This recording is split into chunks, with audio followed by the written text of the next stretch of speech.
if you're struggling to close deals for your agency, it is not because you don't have enough leads. 9 times out of 10, it's because you don't have the right framework to sell with. Now, luckily for you guys, I've decided to put together the exact framework that I have used to close multiple 7 figures in sales. I've worked with 9-figure clients, 8-figure clients, 7-figure clients, and so on. You guys can use this framework to close small retainers to big retainers.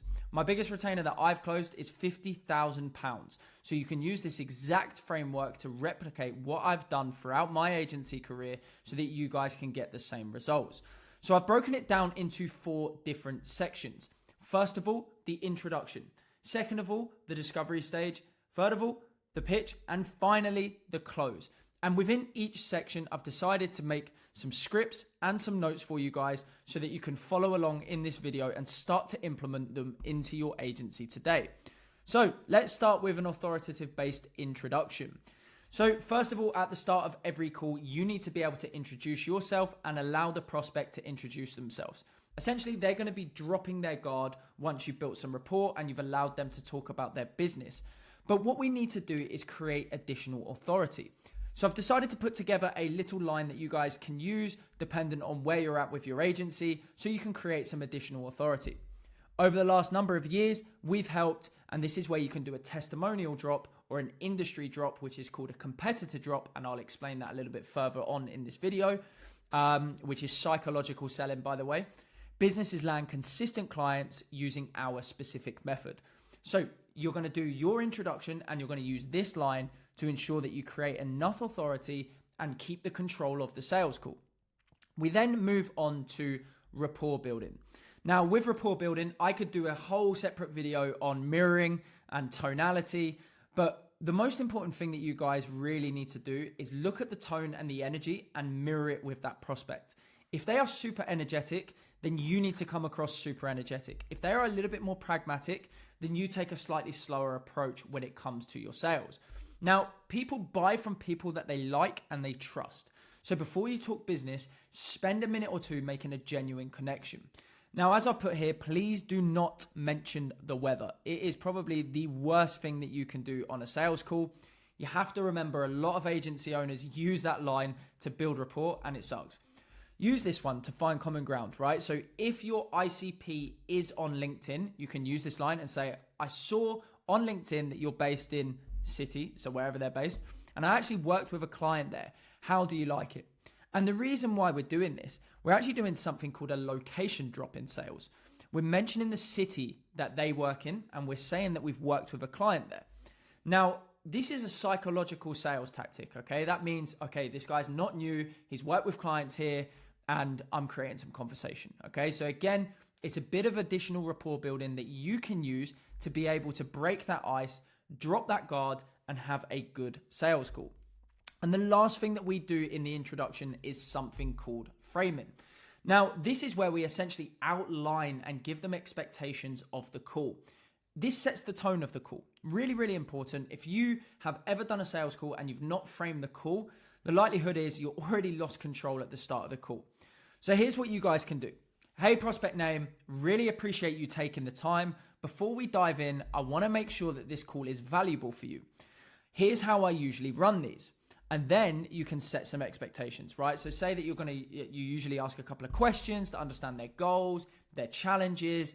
If it's a good fit, you'll walk them through how you help and mention onboarding.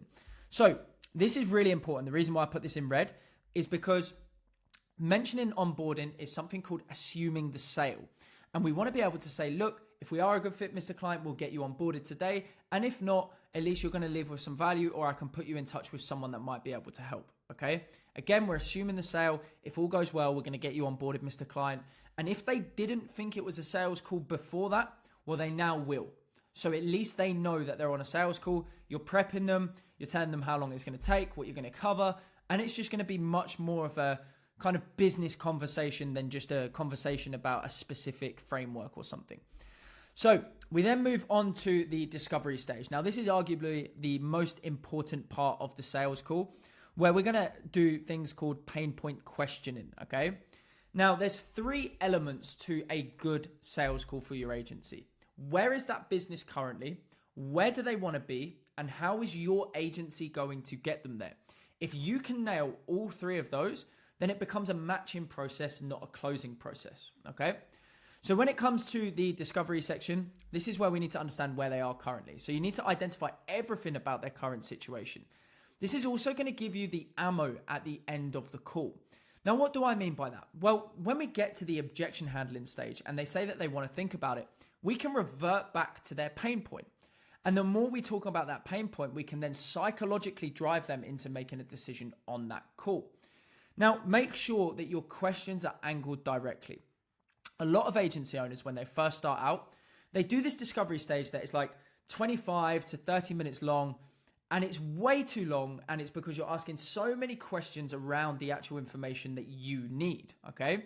So I like this one. This is really direct. So tell me about your current lead generation, marketing, sales process, whatever your service is. What's working, what's not.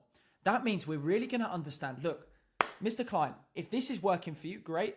And if we do this as a service, great. I'm not going to sell you on that solution. But if we can identify what they think is not working, then we can sell them on a solution. Now, it's still important, right? It's still important to be able to make sure that we still find the key pain point. Just because something's not working because that's what they've told you doesn't necessarily mean there's other things that are not working as well. So it's your job as an agency owner to really identify what's not working, what is working, how can we sell them on that solution. So for those of you guys inside Client Capital already, you'll have my full script anyway. So make sure that you refer to that when it comes to the discovery questions. If you're not inside Client Capital, feel free to click the link below because there is a free training video there and you can book a call with my team. It's my coaching and consulting business and I've scaled over 100 agency owners to date so far. So if you do want to check that out, feel free to check that out. Cool. We then go into goals. Now, this is that second pillar that I mentioned. Where do they want to be? Okay. This is very much emotional selling. Okay. If we understand where the business is, they might be a local business, landscaping business. Okay. Where are they currently? They're at 10K a month. They're doing all their marketing in-house. It kind of sucks, right? Where do they want to be? The founder might want to get off the tools. Okay. He might want to be able to scale his business so that he doesn't have to go and lay pavements every single day. So you can angle it like this. So tell me this, where do you want to take business name over the next 6 to 12 months? What's the big goal? Now, what we're going to do is we're not just going to ask one question, by the way. So I'm just not giving you absolutely everything because we'll be here all day. But this should give you a baseline. You need to ask questions around their goal. Okay. We need to dig deeper, make them fucking visualize that goal. Okay. Now, why this works, it shifts their focus to their ideal outcome, making them think about what they really want. This is psychological selling, okay? We are going to be using this throughout the sales call. So it's really important that these two things are absolutely nailed, the pain point questioning and the goals. Then we move on to inaction questioning, right? Now, one of the biggest reasons that prospects don't buy is because they don't feel a strong need to act now, okay? They think, I'll figure this out later, or I need to think about it, or maybe I'll wait a couple of months, wait until the summer. I'm sure you've heard all of the objections under the sun. Trust me, I could write a whole bloody book on them. But your job is to make them realize that waiting is costing them, okay? It's an opportunity cost. It's costing them big time. So what happens if nothing changes in the next 6 to 12 months? That's a great question to ask them because then they're going to start to realize, actually, I do have a problem in my business. I do need to look at this marketing solution because I do want to achieve my goal of being able to come off the tools. So that should just give you a bit of an understanding, okay? So that's the introduction here and the discovery stage. Now, if you are still watching this video and you watch the whole end of the video, I have got a surprise for you at the end of the video. Make sure you do subscribe anyway. But we're going to be going on to the pitch. So we need to bridge the gap, okay? Now, bridging the gap is a term in sales where essentially you're bridging the discovery, the goals, the inaction questioning all into one piece, okay? Now, a lot of people think business is really difficult. Well, it's actually not when it comes to sales, believe it or not, okay? We're looking at a pain point and we're looking at a solution and we're essentially just matching that. Don't overcomplicate it. So when we're bridging the gap, we're going to start by summarizing their pain points again and their desired outcomes. So they feel like you completely understand them. And this is how we get a transition into a really nice pitch.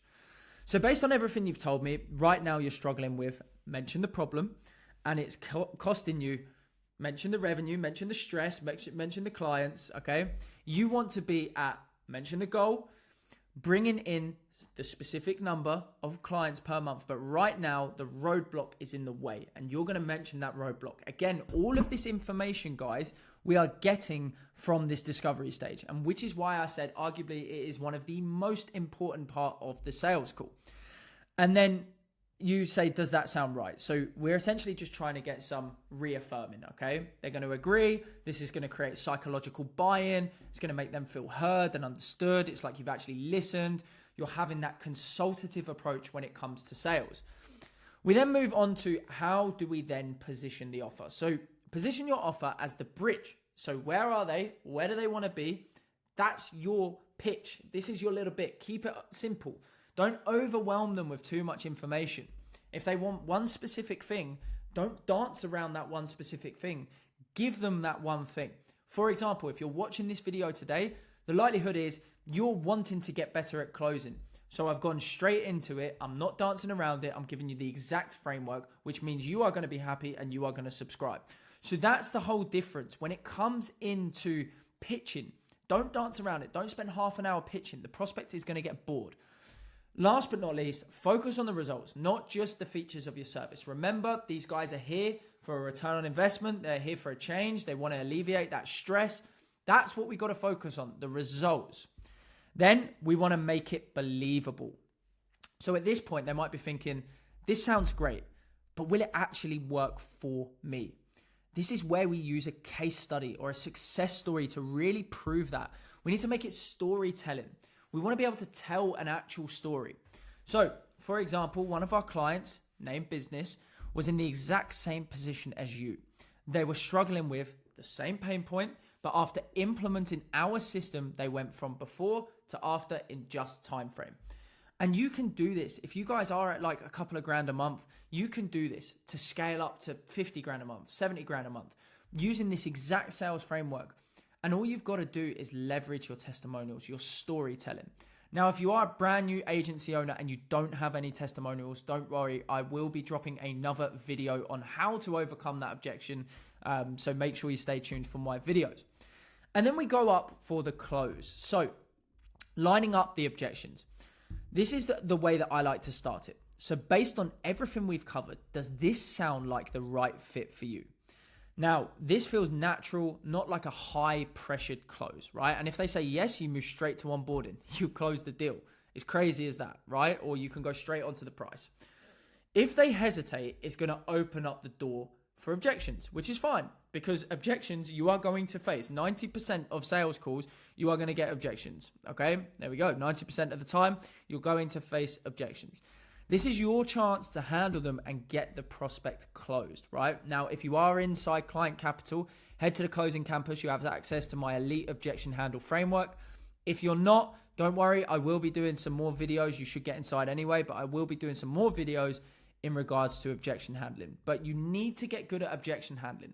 One key tip that you guys can use, record all of your sales calls and write down every single objection that you're facing throughout your sales calls.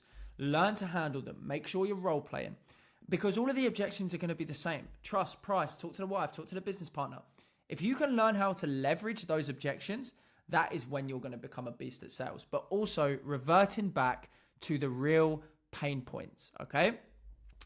Now, we then move on to payment and onboarding. So once they agree, don't ask if they want to pay, assume that they're ready. Again, this is psychological selling. We're assuming the sale. Awesome. The next step is simple. I'll send you over the invoice now. Once that's sorted, we'll kick off the onboarding. Do you want to pay by card or bank transfer? I'm not saying, do you want to go ahead today? I'm saying, do you want to pay by card or bank transfer? Once payment is done, make the onboarding feel structured and exciting. Okay. Now, a lot of people, once they've secured payment, they get off the call as quickly as fucking possible. Don't do that. You've got to remember the first 24 hours of your customer's journey is the most important 24 hours. So once they've hit pay, okay, you might be all excited, tone it back because what you need to be able to do is have a good relationship with that customer and make sure that you've got a good retention in the future so that you can upsell them. So give them a little bit more on that call. Don't just jump off, okay? Explain the onboarding process. Maybe even do the onboarding process if you want, okay? Give them as much information and reassurance as possible. We want them to feel valued. So just to summarize, guys, and I will talk to you about this bonus in a sec. We got to do an authoritative based introduction. We've got to build some rapport. We've got to frame that call, okay? Set that tone. We've got to do the pain point questioning. We've got to do the goals. We've got to do the inaction questioning. We're then pitching with utter confidence by bridging that gap. We're positioning our offer as a subject matter expert consultative approach. We're then making it believable by storytelling, leveraging case studies and testimonials. And then we're lining up for objections with a nice soft close, handling the objections, and then proceeding to payment and onboarding. Now, because you guys have watched till the end of the video, I've decided to give you guys this framework that I use. So if you do want this framework, just comment framework and I will send it to you directly. I hope you enjoyed this video and I will see you on the next one. Take care, guys.